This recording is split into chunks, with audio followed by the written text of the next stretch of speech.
Well, Pakistan and Afghanistan agreed to a 48-hour temporary ceasefire beginning today.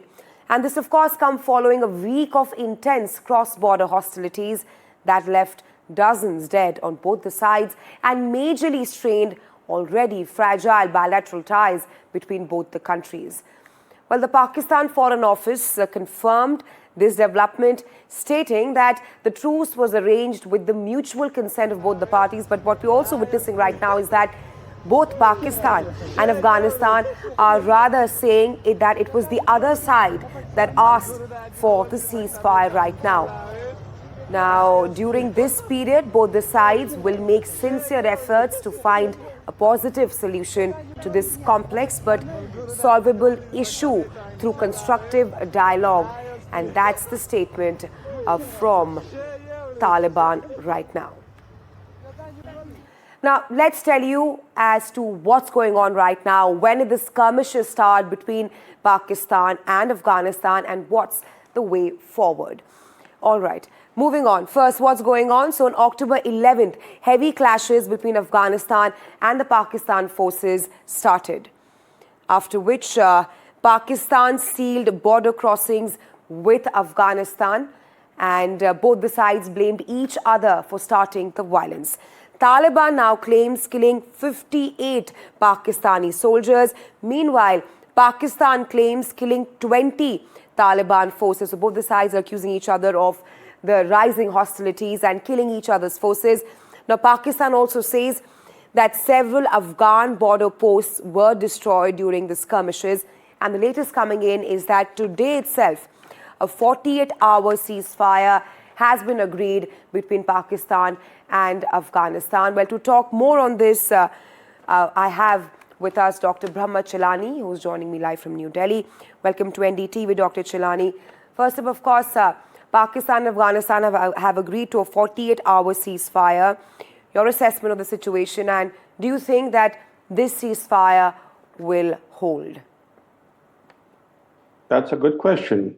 Being a temporary ceasefire, its continuation depends very much on both sides observing the ceasefire. In fact, these hostilities were triggered by Pakistan's actions in carrying out airstrikes on targets in Kabul and elsewhere in Afghanistan in early October. That is about 2 weeks ago or so. And then that led to the Afghan Taliban retaliating. I don't think the Pakistan army factored in a fierce Taliban response to those airstrikes, but the Taliban really mounted an audacious series of reprisals. And then on the evening of October 11th, the Taliban declared a unilateral ceasefire. But Pakistan military continued its offensive, rejecting that unilateral ceasefire. Now, 4 days later, that is today, Pakistan has agreed to a temporary truce, but that agreement to end hostilities of 48 hours happened after Pakistan carried out fresh airstrikes earlier today in the morning. They attacked sites in Kandahar and in Kabul. So obviously, these hostilities are quite fierce, and both sides have claimed to have inflicted heavy losses on the other side, and both sides were amenable to intervention by Qatar and Saudi Arabia. As you know, Qatar and Saudi Arabia, Asia, have their own geopolitical rivalry. They don't see eye to eye even on regional issues in the Middle East, but both are competing also in the diplomatic field to try and broker an end to conflicts elsewhere beyond the Middle East. And therefore, Qatar and Saudi Arabia both played a role in arranging this temporary ceasefire. Right, Dr. Chilani, just to add to that, Pakistan asked Qatar and Saudi Arabia to mediate immediately as the violence escalated, which you also pointed out. But I also want to talk to you about the condition that Pakistan is in at this point of time, a double whammy of sorts, because it's also going through unrest in its own country with demonstrations happening. And what we're also witnessing right now are border clashes with Afghanistan. Your take on this?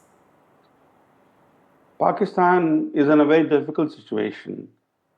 It's grappling with violent unrest at home. We saw what happened in Pakistan occupied Jammu and Kashmir some days ago. And now on the streets of Lahore and elsewhere in Pakistan, there have been violent clashes between security forces and demonstrators protesting the government's policy toward Israel and Gaza.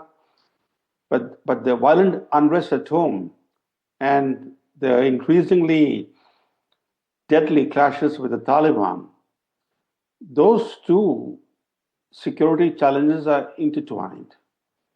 And add to the complexity is Pakistan's economic instability. So Pakistan is confronting domestic political instability, economic instability, is teetering on the brink of default constantly, and then now it has a serious external challenge from the Taliban, largely because of its own provocations and actions in carrying out airstrikes in Kabul and elsewhere. So today, Pakistan's situation is a very difficult situation, a situation which actually takes the air out of the sails of the self-styled Field Marshal of Pakistan, Asim Munir, and the military-backed Prime Minister. Both thought they had the wind in their sails after the way they were received by Trump. They have been quoting Egypt. Trump. In fact, they signed this major cryptocurrency deal with the Trump family-controlled World Liberty Financial. That deal was signed on April 27th, for just 5 days after the Pahalgam terrorist massacre. And that deal led to a sea change in Trump's attitude, not just towards Pakistan, towards the entire Indian subcontinent. And we have seen the impact on India from this sea change in Trump's approach. So both Asim Munir and Prime Minister Sharif thought that they were riding high. And suddenly, these crises at home, as well as the crisis on the border with Afghanistan, have brought them back to face harsh realities. In fact, Asim Munir now not only faces military embarrassment because he did not factor in the audacious Taliban reprisals, but he also risks losing face at home. So for him, the clashes with the Taliban, as well as the growing domestic unrest, where security forces, including army troops, have been involved in firing on unarmed demonstrators, all that cannot redound to the image of Asim Munir. Right, Dr. Chilani. We're running out of time. My last question to you. It's a 48-hour truce between Pakistan and Afghanistan. If that fails, do you think it threatens to lead to something much bigger at this point of time?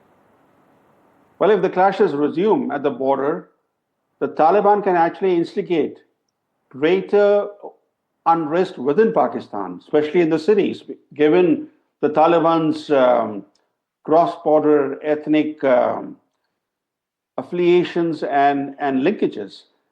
So for Pakistan, ensuring that the truce not only holds for the next 48 hours, but leads to a more enduring ceasefire with the Taliban is very important. Otherwise, Taliban's internal and external security challenges will exacerbate. Right, Dr. Chilani. Thank you so much for joining us here on NDTV with your insights on this.